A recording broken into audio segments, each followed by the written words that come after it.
नमस्कार दोस्तों, कैसे हैं आप लोग। 31 मई 2022 के daily news analysis current affairs discussion में आपका स्वागत है। कौन कौन सी न्यूज देखेंगे तो भैया, मंकी पॉक्स क्या एपिडेमिक बदल सकता है, इसके रिस्पेक्ट में बात की गई है। पैसिफिक नेशंस ने चाइना के सिक्योरिटी पैक्ट को रिजेक्ट कर दिया है। चाइना ने एक जो एम्बिशियस प्लान बनाया था कि पैसिफिक आइलैंड की कंट्रीज के ऊपर हम एक सिक्योरिटी पैक्ट साइन करा लेंगे, जैसा हमने सोलोमन आइलैंड्स के साथ साइन कराया, वो यहाँ पे फेल हो चुका है। पीएम मोदी जी को जो गिफ्ट दिए गए हैं, उनका ऑक्शन 22.5 करोड़ रुपए में हुआ है, ऐसा यहाँ पे बताया जा रहा है। फॉरेन मेडिकल स्टूडेंट्स के रिस्पेक्ट में जो गाइडलाइंस बनाई गई थी, इनको सुप्रीम कोर्ट ने सही बताया है, जिसको यहाँ पे फॉरेन से पढ़ के आए बच्चे रिजेक्ट कर रहे थे। जैसे यूक्रेन में जो बच्चे पढ़ने जाते हैं, कजाकिस्तान में, रशिया में जो मेडिकल स्टूडेंट्स पढ़ने जाते हैं, वो इंडिया में प्रैक्टिस कर सकें, इससे पहले उनके ऊपर कुछ गाइडलाइंस लगाई जाती हैं। वो गाइडलाइंस क्या है और उनको सुप्रीम कोर्ट ने सही क्यों बोला, इसको देखेंगे। और कोविड 19 की वजह से जो बच्चे अनाथ हुए, उनको क्या बेनिफिट्स दिए गए सरकार की तरफ से, इसके रिस्पेक्ट में यहाँ पे कुछ इन्फॉर्मेशन है। आगे बढ़ने से पहले वीडियो पे लाइक का बटन दोस्तों, चैनल को अब तक शेयर और सब्सक्राइब नहीं किया, कर लीजिए। इंस्टाग्राम पे फॉलो कर लीजिए, टेलीग्राम ग्रुप ज्वाइन कर लीजिए। इंस्टाग्राम पे आपसे जुड़ने की कोशिश करता हूँ, टेलीग्राम ग्रुप पे आपको इस लेक्चर की पीडीएफ और नोटिफिकेशन दोनों मिल जाएगी। हो सके दोस्तों तो ज्वाइन बटन दबा के हेल्प करें, और ज्वाइन बटन के साथ नहीं दबा सकते हैं तो सुपर थैंक्स का ऑप्शन दबा दीजिए। दोनों ही केसेस में आप चाहें तो कंट्रीब्यूट। चलिए, वर्ड ऑफ द डे देखते हैं, एरेटिक। एरेटिक का मतलब क्या है? Changing without reason, that you can never be sure of. Erratic मतलब बिल्कुल ही अनकन्वेंशनल, कभी एकदम से हो जाएगा, कभी एकदम से नहीं होगा। ठीक है। जैसे क्या लिखा है, Ravi is a talented player but he is very erratic. मतलब रवि एक ऐसा प्लेयर है कि अगर क्रिकेट खेलने जा रहा है तो या तो कहो जीरो पे आउट होता रहे 4 मैचेस में, कहो 5वें मैच में एकदम से सेंचुरी इंचुरी मार दे, तो इसको आप बोलते हो एरेटिक, कि बिल्कुल परफेक्ट नहीं है कि हाँ भाई ये क्या करने वाला है, कुछ भी कभी भी कर सकता है, आप प्रिडिक्ट नहीं कर सकते कि यहाँ पे क्या होगा। ठीक है भाई। तो पहली news, benefits for all Covid 19 orphans under PM cares. तो मोदी जी ने कोविड 19 के ऑर्फन्स के साथ बात करते हुए ये बोला कि Maa Bharati is all with you. मतलब हमारे प्रधानमंत्री जी का मैसेज है बच्चों की तरफ कि आप ये मत सोचिए कि आप अलग हैं, माँ भारती मतलब हमारा देश आपके साथ है। लगभग 4,439 4,439 बच्चों को इस पर्टिकुलर पीएम केयर्स स्कीम का बेनिफिट दिया गया है। आप कह सकते हो कि 28 फरवरी 2022 तक वो बच्चे जिन्होंने अपने एक पेरेंट को खोया है या दोनों पेरेंट्स को खोया है, उनको इस पर्टिकुलर स्कीम के अंदर बेनिफिट दिया जाता है। बेनिफिट क्या है? तो जब बच्चा 23 साल का हो जाएगा तो उसको 10 लाख रुपया लमसम अमाउंट दे दिया जाएगा। 18 से 23 साल की उम्र में उसको थोड़ी बहुत मंथली स्टिपेंड दी जाएगी। उसको साथ साथ स्कूल में पढ़ने के लिए फ्री एजुकेशन, टेक्स्ट बुक और यूनिफॉर्म प्रोवाइड की जाएगी। अगर वो प्राइवेट स्कूलों में पढ़ रहा है तो अपनी फीस को रीइंबर्स करवा सकता है, in accordance with the provisions of right to education act 2005। फिर जो रेजिडेंशियल स्कूल है, जैसे कस्तूरबा गांधी बालिका विद्यालय, नेताजी सुभाष चंद्र बोस जवाहर नवोदय विद्यालय, इन सब स्कूलों में ऐसे बच्चों की जो एजुकेशन है वो कंप्लीटली फ्री हो जाएगी। कक्षा 1 से लेकर 12 के बीच में अगर बच्चा है तो उसको प्रति महीना 20,000 रुपए की स्कॉलरशिप मिलेगी from ministry of social justice and empowerment. इस प्रकार के बहुत से आप कह सकते हो बेनिफिट्स हैं पीएम केयर्स स्कीम के अंदर। साथ साथ ऐसे बच्चों को 5 लाख रुपए का हेल्थ इंश्योरेंस कवर मिलेगा अंडर प्रधानमंत्री जन आरोग्य योजना स्कीम। और बड़े होने के बाद ये प्रोफेशनल कोर्सेज और हायर एजुकेशन के लिए लोन भी ले सकते हैं। ठीक है भाई। National commission for protection of child rights, NCPCR ने बोला है कि सिंस 1 अप्रैल 2020 ऐसे 1,47,492 बच्चे हैं, 1,47,492, जिनके या तो दोनों पेरेंट्स की मृत्यु हो गई या किसी एक पेरेंट की मृत्यु हो गई, और ओवरऑल ये अनाथ हो गए।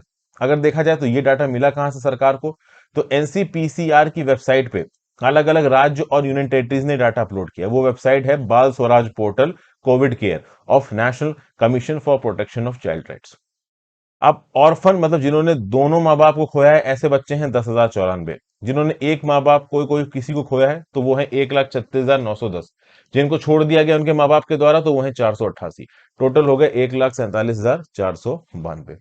जेंडर वाइज ब्रेकअप देखें तो इन 1,47,492 में 76,508 बॉयज हैं, 70,980 गर्ल्स हैं और 4 ट्रांसजेंडर हैं। ठीक है भाई। एज ग्रुप देखा जाए तो भैया 8 से 13 साल के बच्चे हैं लगभग 59,010। 14 से 15 साल के बच्चे हैं लगभग 22,763। 16 से 18 साल के बच्चे हैं 22,626। 4 से 7 साल के बच्चे हैं 26,080। और इनका करंट स्टेटस क्या है? तो अपने सिंगल पेरेंट के साथ लगभग 1,25,205 बच्चे रह रहे हैं। 11,272 बच्चे अपनी फैमिली मेंबर्स के साथ रह रहे हैं। 8,400 बच्चे गार्जियंस के साथ रह रहे हैं। 1,529 बच्चे चिल्ड्रन होम में रह रहे हैं। 9 ओपन शेल्टर होम्स में रह रहे हैं। 2 ऑब्जर्वेशन होम्स में, 188 ऑर्फनेजेस में, 66 स्पेशल अडॉप्शन एजेंसीज में और 39 हॉस्टल्स में। स्टेट वाइज डाटा क्या है? तो उड़ीसा से 24,405 बच्चे हैं, महाराष्ट्र से 19,623, Gujarat 14,770, Tamil Nadu 11,014, Uttar Pradesh 9,247, Andhra Pradesh 8,707, Madhya Pradesh 7,340, west Bengal 6,835, Delhi 6,629, Rajasthan 6,827। GS paper 2 government policies and intervention issues related to children में न्यूज आपको काम आएगी। नेक्स्ट न्यूज है, Supreme Court upholds National medical Commission regulations for foreign medical graduates. देखिए क्या होता है कि कई बार होता है कि माँ बाप के पास पैसे हैं, इंडिया के अंदर एजुकेशन अच्छी नहीं मिली, बाहर भेज दिया बच्चों को पढ़ने के लिए। अब बाहर के जो कंट्रीज हैं, यूक्रेन हो गया, कजाकिस्तान हो गया, रशिया हो गया, यहाँ पे मेडिकल एजुकेशन सस्ती है, बट अच्छी है इसकी गारंटी नहीं है। बहुत जगह पे ऐसा होता है कि जो प्राइवेट प्लेयर्स हैं वो कॉलेज खोल देते हैं, कॉलेज में क्वालिटी नहीं होती है, वहां पे पढ़ाई चल रही होती है। अब ऐसे बहुत से कॉलेज हो सकता है जो कॉलेजेस हैं वो बाहर के देशों में भी खुले हों। तो नेशनल मेडिकल कमीशन ने दो गाइडलाइंस निकाली। एक थी national medical commission foreign medical graduate licentiate regulations 2021, एक तो ये गाइडलाइन है। दूसरी है national medical commission compulsory rotating medical internship regulations of 2021। ये दोनों 2021 में निकाले गए हैं, ये यूक्रेन वॉर 2022 में शुरू हुआ। अब इन दो गाइडलाइंस के चलते कुछ आप कह लीजिए रिस्ट्रिक्शंस लगाए गए हैं बच्चों के ऊपर। तो वो बच्चे जो बाहर के देशों में पढ़े हैं और उसके बाद इंडिया के अंदर आ रहे हैं, तो उस देश के अंदर उन्होंने कम से कम 54 महीने का मेडिकल कोर्स किया हो, और उसके बाद जिस कॉलेज में मेडिकल कोर्स किया है उसी कॉलेज में 12 महीने की कम से कम उन्होंने मेडिकल इंटर्नशिप की हो। उसके साथ साथ उस कंट्री की जो प्रोफेशनल रेगुलेटरी बॉडी है वो उस पर्टिकुलर बच्चे को एक लाइसेंस दे उस कंट्री में मेडिसिन प्रैक्टिस करने का और ग्राउंड लेवल पे प्रैक्टिशनर बनने का। जैसे फॉर एग्जांपल जब आप डॉक्टर बन जाते हो, तो जैसे इंडिया के अंदर भी आपने एक बार अपना मेडिकल का कोर्स कंप्लीट कर लिया, तो मेडिकल का कोर्स कंप्लीट करने के बाद ग्राउंड लेवल पे मेडिकल मेडिसिन प्रैक्टिस करने के लिए, इलाज करने के लिए आपको नेशनल मेडिकल कमीशन से एक लाइसेंस चाहिए होता है। तो जिस फॉरेन कंट्री में भी जाके आपने पढ़ो वहां पे आपको एक ऐसा लाइसेंस मिलना चाहिए।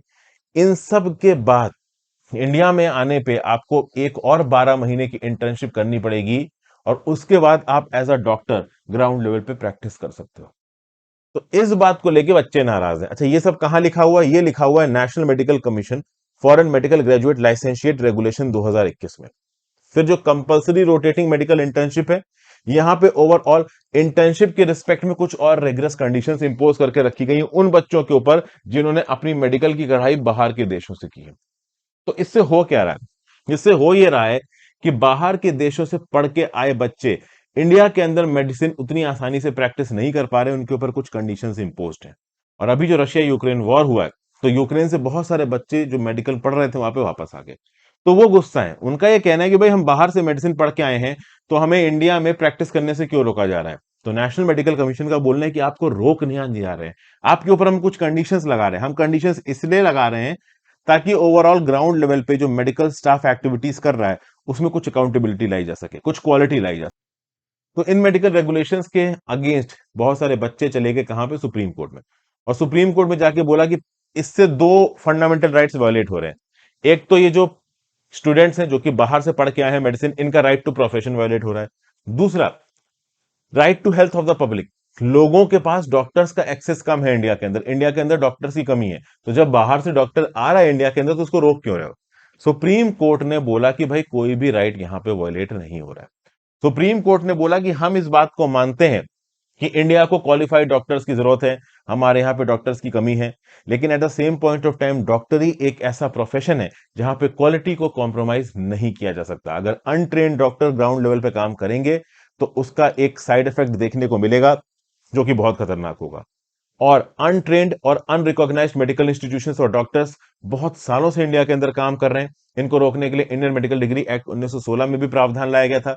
तो आज हम इमोशन में बह के, सांत्वना में बह के इन बच्चों को जो कि बाहर से पढ़ के आए हैं बिना किसी रेगुलेशन के इंडिया के अंदर प्रैक्टिस करने देंगे, तो हम उन लोगों के राइट्स को वायलेट कर रहे हैं जो कि इनके पास जाएंगे इलाज कराने। क्योंकि इलाज में क्वालिटी होनी चाहिए, ये सर्वे सर्वा है। तो भाई अगर बाहर से पढ़ के आए हो तो ये रिक्वायरमेंट तो पूरी करोगे ही, इंडिया के अंदर भी आपको इंटर्नशिप करनी पड़ेगी according to the provision set out by NMC. ये मैंडेटरी है। तो भाई एनएमसी ने जो रेगुलेशन निकाले हैं ये बिल्कुल सही है, ऐसा बोल दिया यहां पे सुप्रीम कोर्ट ने। मतलब इंडिया के आने के बाद भी आपको इंटर्नशिप करनी पड़ेगी, और बाहर जिस कंट्री में आप पढ़ रहे हो वहां पे जिस भी कॉलेज में आप पढ़े उसके बाद भी आपको इंटर्नशिप करनी है। तो यहाँ पे कुछ बच्चों ने ये भी बोला था कि यार हम जिस फॉरेन मेडिकल इंस्टीट्यूट में जाके पढ़ रहे हैं उनका लॉ नहीं है इंटर्नशिप कराना, तो क्या हम जबरदस्ती इंटर्नशिप कर लें? आप उस देश का लॉ कैसे बदल सकते हो? तो भाई नेशनल मेडिकल कमीशन ने साफ साफ बोला है कि जिस फॉरेन कंट्री में जाके मेडिकल की पढ़ाई कर रहे हो, उस पढ़ाई के बाद कम से कम 15 महीने की वहां पे ट्रेनिंग की होनी चाहिए, तब जाके इंडिया के अंदर आपको 12 महीने की इंटर्नशिप की होनी चाहिए, तब जाके इंडिया के अंदर आपको डॉक्टरी करने का मौका मिलेगा। And that is not in violation of article 19 clause 1 sub clause ji and article 21। तो मतलब कि मेडिकल प्रोफेशनल्स के ऊपर कंडीशन इम्पोज्ड है। जो बच्चे पहले बाहर से पढ़ के आ चुके हैं, उन्होंने इंटर्नशिप नहीं की है, उनको मोस्ट प्रोबेबली उस देश में वापस जाना पड़ेगा, वहां पे इंटर्नशिप करनी पड़ेगी, वहां पे लाइसेंस लेना पड़ेगा, तब जाके इंडिया के अंदर उनको मेडिसिन प्रैक्टिस करने दी जाएगी। जीएस पेपर 2 और 3 गवर्नमेंट पॉलिसीज और इंटरवेंशन और इश्यूज रिलेटेड टू एजुकेशन में न्यूज आपको काम आएगी। इस न्यूज में पता है नुकसान किन बच्चों का हो गया? वो बच्चों का हो गया जो कि 2021 से पहले पढ़ के वापस आ गए इंडिया के अंदर, और उन्होंने इंटर्नशिप नहीं की जहां पे भी वो पढ़ने गए थे। तो अब वो परेशान है कि अब वो वापस जाके कैसे इंटर्नशिप करें, क्योंकि फॉरेन गवर्नमेंट्स और फॉरेन यूनिवर्सिटीज उनको एंटरटेन करेंगी, इस बात के चांसेस बहुत कम है, क्योंकि वो तो फीस वीस लेके पढ़ाई कंप्लीट करा चुके हैं, तो वो तो बोलेंगे भाई अपना देखो। तो उस केस में कुछ बच्चे यहाँ पे जरूर फंस गए होंगे। तो भाई ये जो चाइना के फॉरेन मिनिस्टर थे वांग यी, ये भाई पहुंचे पैसिफिक आइलैंड्स में। पैसिफिक आइलैंड्स की बात की जाए तो कितनी कंट्रीज आती हैं पैसिफिक आइलैंड्स में, ये है क्या? तो एक रेयर ज्योग्राफिक रीजन है पैसिफिक ओशन का। 3 ग्रुपिंग्स हैं, मेलानेशिया, माइक्रोनेशिया, पॉलिनेशिया। मैं बता दूं कि पैसिफिक आइलैंड्स में Australia, Aleutian chain islands, Indonesia, Philippines और जापान, ये नहीं आता पैसिफिक आइलैंड्स में। न्यूजीलैंड आता है, ये याद रखिएगा। सबसे बड़ी कंट्री पैसिफिक आइलैंड्स की कौन सी? पापा न्यू गिनी। यहाँ पे लगभग 1,78,704 1,78,704 स्क्वायर माइल्स का इलाका है, और लगभग 89 लाख लोग रहते हैं। सबसे छोटी कंट्री कौन सी है पैसिफिक आइलैंड की? नौरू। लगभग 8.1 स्क्वायर माइल्स का इलाका है, 21 स्क्वायर किलोमीटर, पॉपुलेशन है 10,800। ठीक है। ज्यादातर आबादी पैसिफिक आइलैंड्स की रहती है, पापा न्यू गिनी, हवाई, फिजी और Solomon islands. Solomon island already एक सिक्योरिटी पैक्ट चाइना के साथ साइन कर चुका है। बहुत सारी भाषाएं यहाँ पे बोली जाती हैं, खासकर इंग्लिश फ्रेंच ज्यादा बोली जाती है। Christianity is the dominant religion. हालांकि हेल्थ इंडिकेटर्स पैसिफिक आइलैंड के अच्छे नहीं है। बहुत सारे लोग यहाँ पे 80% आबादी यहाँ पे ओबीज है, क्योंकि लंबे समय से वेस्टर्न सेटलर्स यहाँ पे आके रुके हैं। उन्होंने लोगों की फ्राइड फूड खाने की आदत डाल दी है। प्रोसेस्ड इंपोर्टेड फूड वो लोग खाते हैं, इससे ओबेसिटी की प्रॉब्लम यहाँ पे लोगों के अंदर बहुत है। अगर ओवरऑल अगर आप देखें तो 15 इंडिपेंडेंट पैसिफिक आइलैंड स्टेट्स हैं। इस पर्टिकुलर पैसिफिक आइलैंड्स में Northern Mariana Island, Federated States of Micronesia, Fiji, French Polynesia, Kiribati, Marshall Island, Nauru, New Caledonia, New Zealand, then Palau, Solomon Islands, Tonga, Tuvalu, Vanuatu, Wallis and Futuna. यहाँ पे आपको ये सारे के सारे पैसिफिक आइलैंड स्टेट्स दिख जाएंगे। फ्रेंच पोलिनोशिया दिख रहा है, वनाउटू दिख रहा है, Solomon islands, Nauru, Tuvalu, Kiribati, हवाई, ये सब आपको यहाँ पे नजर आ रहे हैं। In fact New Zealand is also part of Pacific island, याद रखिएगा। Australia is not a part of Pacific island. ठीक है भाई। तो पैसिफिक आइलैंड के अंदर ओवरऑल अगर आप देखें तो चाइना एक सिक्योरिटी एग्रीमेंट साइन करना चाहता था, लेकिन इन 10 पैसिफिक आइलैंड नेशंस ने चाइना के इस सिक्योरिटी पैक्ट को कर दिया है रिजेक्ट। ठीक है ना भाई। फिजी में बातचीत चल रही थी, चाइनीज फॉरेन मिनिस्टर वांग ही पहुंचे थे, और इन स्मॉल आइलैंड नेशंस के जो लोग थे एग्री, वो आपके लोग रिप्रेजेंटेटिव्स थे, वो पहुंचे थे। ओवरऑल बातचीत हुई और ये बातचीत फेल हो गई। कहीं ना कहीं यूएस का इन्फ्लुएंस यहां पे काम चल गया। बीजिंग का टारगेट ये था कि भाई बीजिंग ट्रेन करेगा इन पैसिफिक आइलैंड नेशंस की पुलिस को, बीजिंग यहाँ की साइबर सिक्योरिटी को मेंटेन करेगा, पॉलिटिकल टाइज एक्सपेंड होगी, मेरीन मैपिंग करेगा, लैंड और वाटर रिसोर्सेस को एक्सप्लॉइट करना बताएगा। हालांकि मिलियंस ऑफ डॉलर्स का फाइनेंशियल असिस्टेंस बीजिंग की तरफ से आ सकता था, लेकिन इस पैसिफिक आइलैंड स्टेट्स ने सारे के सारे ऑफर को यहां पे कर दिया है रिजेक्ट। इस ऑफर के अंदर इन पैसिफिक स्टेट्स के जो प्रोडक्ट हैं उनको एक्सेस मिल जाता बीजिंग के मार्केट का। लेकिन अब बात यह है कि एक बहुत extraordinary big amount of Chinese influence भी पहुंच जाता इन पैसिफिक आइलैंड्स के स्टेट में। तो ओवरऑल यहाँ पे जो प्रेसिडेंट है फेडरेटेड स्टेट्स ऑफ माइक्रोनेशिया के, डेविड पुनोलो, इन्होंने फेलो लीडर्स को एक लेटर लिखा और बोला कि भैया एक लिमिट से ज्यादा चाइनीज इंफ्लुएंस सही नहीं है। चाइना को अगर हम इतनी इनग्रेस देंगे तो हमारी की इंडस्ट्रीज के ऊपर इकोनॉमिक कंट्रोल हो जाएगा चाइना का, जो कि लॉन्ग टर्म में हमारे कॉमन डेवलपमेंट विजन को वायलेट कर सकता है। फिर यूएस भी ओवरऑल हमसे बहुत एंटी हो जाएगा। तो यहां पे एक बैलेंसिंग एक्ट स्थापित करने की कोशिश की है। चाइना जो इनग्रेस करने की कोशिश कर रहा था पैसिफिक आइलैंड्स में, इसको कहीं ना कहीं पुश बैक कर दिया है यूएसए ने। ठीक है। तो ओवरऑल अभी के लिए चाइना एक एग्रीमेंट यहां नहीं कर पाया है। यूएसए और ऑस्ट्रेलिया ने मिलकर चाइना की इनग्रेस को यहां पे पुश बैक किया है। ये जो पर्टिकुलर इलाका है पैसिफिक आइलैंड स्टेट्स का, इसमें और भी बहुत से इश्यूज हैं। ओवरऑल इनका जो सी लेवल राइज है वो बहुत बढ़ रहा है। तो समय समय पे पैसिफिक आइलैंड नेशंस दुनिया को गुहार लगाते रहते हैं कि कार्बन एमिशंस को कम करिए, ग्रीन हाउस गैस एमिशंस को कम करिए, सस्टेनेबिलिटी की तरफ बढ़िए। उन सब चीजों के बीच में ये जो पैसिफिक आइलैंड स्टेट्स हैं, ये पावर गेम में, पावर राइवलरी में नजर आ रहे हैं। एक तरफ चाइना है, दूसरी तरफ वेस्टर्न कंट्रीज हैं लेड बाय यूएसए। तो इसलिए भी ये जो कंट्रीज हैं थोड़ी सी यहाँ पे नर्वस हो रही हैं। जीएस पेपर 2 इंटरनेशनल रिलेशंस में न्यूज आपको काम आएगी। फिर ओवरऑल रिसेंटली एक आरडीआई भेजी गई थी National Gallery of Modern Art को। National Gallery of Modern Art ने बोला कि हमने 2019 से लेकर 2021 में 3 ऑक्शंस कराए हैं, और इन तीनों ऑक्शंस में प्रधानमंत्री मोदी जी को भारतीयों द्वारा जो गिफ्ट दिए गए उनको हमने ऑक्शन किया, फॉरेनर द्वारा नहीं।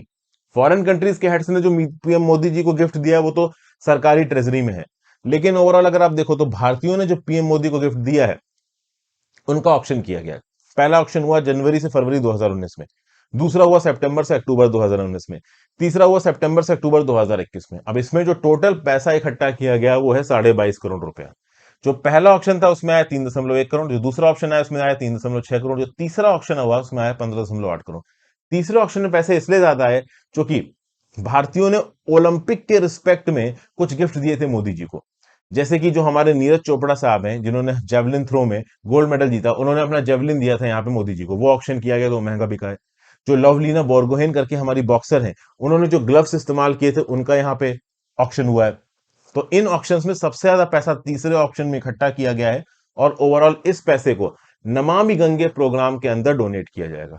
ये यहाँ पे बताएगा क्या प्रोपोर्शन ऑफ आइटम्स यहाँ पे नहीं हुए ऑक्शन, उतनी डिटेल्ड इंफॉर्मेशन यहाँ पे जरूरी नहीं है। तो एक अच्छी चीज है, भारतीय जो यहाँ पे सामान मोदी जी को गिफ्ट करते हैं वो Modi ji as a personal अपनी उसमें नहीं रखते हैं, उसको ऑब्वियस सी बात है देश की धरोहर समझा जाता है, और समय समय पे उसको बेच के जो भी पैसा इकट्ठा किया जाता है वो देश के हित में लगाया जाता है, जैसे यहाँ पे नमामि गंगे प्रोग्राम में लगाया जा रहा है। जीएस पेपर 1 प्रीलिम्स में न्यूज आपको काम आ सकती है।